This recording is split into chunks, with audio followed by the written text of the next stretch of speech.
For decades, when you thought of big oil in India, one name probably came to mind: Ambani.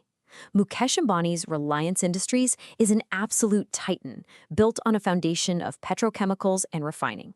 But what happens when a giant built on the past decides to bet the entire farm on the future? Okay, let's dive right into this massive shift. This is the number at the very heart of this story: $75 billion. Let that sink in for a second. That's the absolutely staggering amount Mukesh Ambani is pledging over the next 15 years to pivot his entire empire away from its fossil fuel legacy and go all in on green energy. It's got to be one of the biggest corporate gambles in recent memory. But here's the thing, this isn't being framed as just a business move. Not at all. As you can see from this quote, Ambani is positioning this as a grand national vision. The goal is nothing less than making India's energy independent and solving what he calls the energy trilemma. And that's the huge challenge of balancing energy security, making it affordable for everyone, and of course, making sure it's sustainable. So how in the world are they planning to pull this off? Well, in this explainer, we're going to break it all down piece by piece. We'll start with the gamble itself, then look at the huge pillars of green energy and retail, check out the digital foundation that makes it all possible, get into the regulatory battles, and finally, see how the next generation of Ambanis fits into all this. All right, let's start with the core challenge here. The oil-to-chemicals business is the traditional heart of Reliance. I mean, it's the cash cow, generating a whopping 60% of its revenue. So pivoting away from your main moneymaker, that's a monumental risk, especially now as the future of fossil fuels gets more and more uncertain. Ambani is essentially betting that the real future is in new age businesses. We're talking digital, retail, and renewables. So the first pillar of this new future is a full-on green revolution. With that $75 billion investment, the goal isn't just to, participate in the renewable energy market. Nope. The goal is to make Reliance a dominant global leader. And this is where things get really, really ambitious. And what's wild about this slide is just the sheer scale of it all. I mean, we're talking about building the world's largest integrated solar facility. And they're chasing the holy grail of green hydrogen, getting the production cost under $1 per kilogram. A price like that could completely unlock it as a clean fuel for the masses. This is a massive bet on tech that's still evolving. These aren't just goals, they're basically a declaration that they plan to lead the world. Okay, let's shift to the second pillar. Because while one hand is building a green future, the other is fighting to win the wallets of over 1 billion Indian consumers.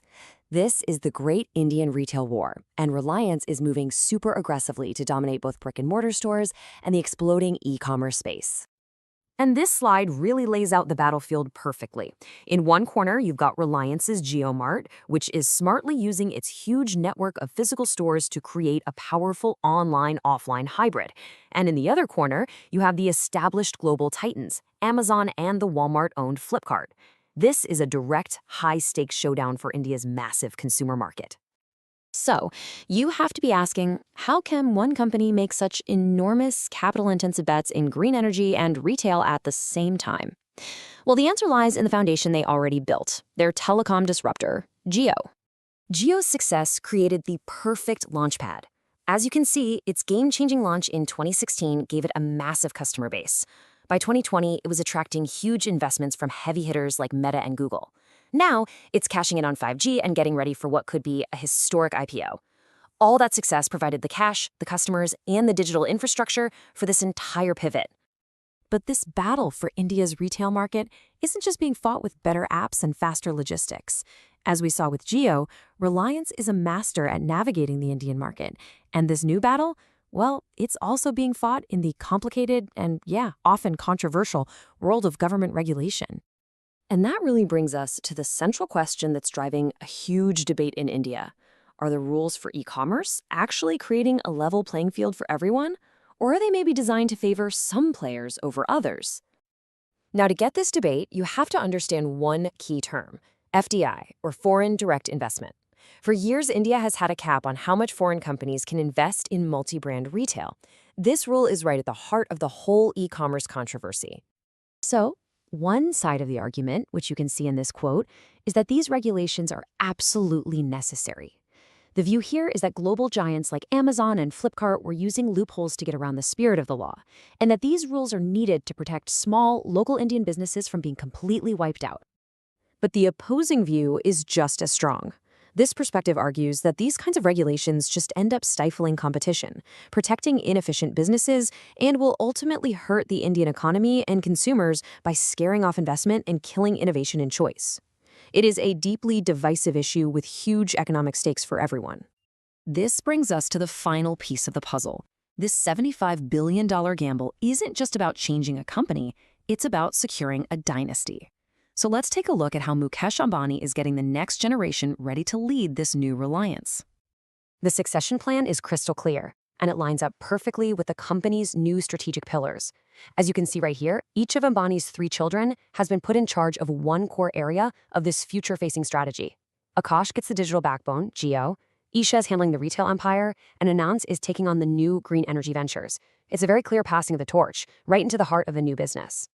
And so, that leaves us with the ultimate question, doesn't it? This is a transformation on a national scale, all tied up in a vision for India's energy self-sufficiency and digital future. But it's also a story of massive corporate ambition and dynastic succession. So, will Mukesh Ambani's biggest gamble pay off for an entire nation, or will its main success be securing his family's legacy for the next 100 years?